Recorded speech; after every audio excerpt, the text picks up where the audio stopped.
BJP की चौथी list में सिंधिया का भी नाम कभी भी हो सकता है ऐलान। सिंधिया को ग्वालियर से चुनाव मैदान में उतारने की है तैयारी। शिवपुरी से सिंधिया की बुआ का टिकट भी हुआ फाइनल। मध्य प्रदेश में बीजेपी की अब चौथी लिस्ट आने वाली है और इस लिस्ट में भी बीजेपी सभी को चौंकाने की तैयारी कर रही है। परिवारवाद का विरोध करने वाली पार्टी इस लिस्ट में कई परिवारवादी चेहरे दिखाई देंगे, लेकिन सबसे चौंकाने वाला नाम सिंधिया का हो सकता है। बीजेपी सूत्रों से मिली खबर की माने तो सिंधिया के नाम पर भी केंद्रीय चुनाव समिति ने मुहर लगाने का मन बना लिया है। सिंधिया का नाम दूसरे सूची में ही तय हो गया था, लेकिन सिंधिया तब तक ये तय नहीं कर पाए थे कि उन्हें किस सीट से चुनाव लड़ना है। पार्टी उन्हें ग्वालियर से मैदान में उतारना चाहती है तो सिंधिया शिवपुरी की किसी सीट से चुनाव लड़ने का मन बना रहे हैं और अब कहा जा रहा है कि हाईकमान की बात मानने को सिंधिया तैयार हो गए हैं और ग्वालियर से वो चुनाव लड़ेंगे। सिंधिया ग्वालियर पूर्व सीट से चुनाव लड़ सकते हैं और उनके नाम का ऐलान कभी भी हो जाएगा। इससे पहले केंद्रीय कृषि मंत्री नरेंद्र तोमर को पार्टी दिमनी सीट से टिकट दे चुकी है। ये सीट भी पिछली 2 बार से लगातार कांग्रेस जीत रही है। पहले 2018 में गिरिराज दंतोतिया यहां से चुनाव जीते थे, लेकिन सिंधिया के साथ उन्होंने भी दल बदल लिया था, जिस कारण से उपचुनाव कराया गया और उपचुनाव में भी ये सीट कांग्रेस की झोली में ही गई। तोमर बाहुल्य इस सीट पर अब बीजेपी ने नरेंद्र तोमर को चुनाव मैदान में उतार दिया है और नरेंद्र तोमर से जब ये सवाल किया गया था कि क्या सिंधिया को भी बीजेपी चुनाव लड़ा सकती है, तभी तोमर ने साफ संकेत दे दिए थे कि अगले लिस्ट में उनका नाम भी हो सकता है।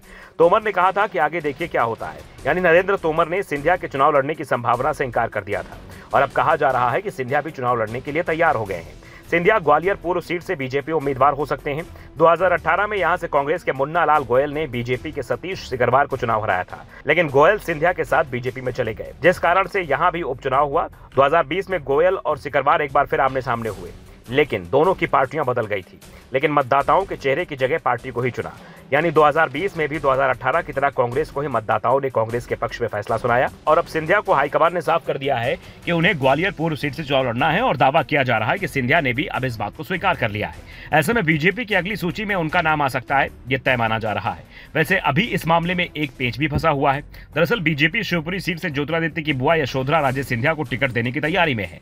वो यहाँ से लगातार चुनाव जीत रही है, लेकिन इस बार यशोधरा की इच्छा शिवपुरी से चुनाव लड़ने की नहीं है। वो स्वास्थ्य कारणों के चलते इस बार चुनाव मैदान से दूर रहना चाहती हैं। अगर यशोधरा राजे सिंधिया शिवपुरी सीट से चुनाव नहीं लड़ती हैं तो ज्योतिरादित्य को शिवपुरी से चुनाव लड़ाया जा सकता है और इसके लिए सिंधिया शुरुआत से ही तैयार हैं। शिवपुरी को पहले से ही सिंधिया परिवार का गढ़ माना जाता है। दरअसल बीजेपी की दूसरी सूची में 3 मंत्री सहित 7 सांसद और कैलाश विजयवर्गीय का नाम सामने आने के बाद से ही कहा जा रहा था कि अब सिंधिया का नाम भी इस विधानसभा चुनाव में उम्मीदवारों की सूची में सामने आएगा और अब यह दावा सच साबित होता दिखाई दे रहा है। पार्टी हाईकमान के दबाव में सिंधिया भी विधानसभा चुनाव लड़ने को तैयार हो गए हैं। वैसे इसके सहारे वो लोकसभा चुनाव की भी तैयारी कर सकते हैं। Bureau report, the Navdarpan news.